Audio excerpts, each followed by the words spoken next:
அஸ்ஸலாமு அலைக்கும் வரஹ்மத்துல்லாஹி வபரகாத்துஹு. நான் உங்கள் நஸ்ரீன். ரொம்ப சிம்பிளான ஹோம்மேட் கேக் எப்படி செய்யுதுன்னு பார்க்கலாம்.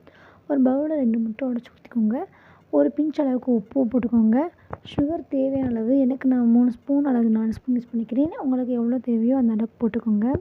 சுகர் பார்த்து போட்டுக்கோங்க. அதை நல்லா பெண்ட் பண்ணிக்கோங்க. அதை நல்லா பீட் பண்ணிகிட்டே இருக்கணும். நல்லா அந்த முட்டை ஸ்மெல் வராத அளவுக்கு நல்லா பீட் பண்ணணும். அதுக்கப்புறம் ரைஸ் பவுடர் இருக்க அரிசி மாவு ஒரு கையளவு, அதாவது டம்ளர்னால் 3/4 டம்ளர் போட்டுக்கோங்க.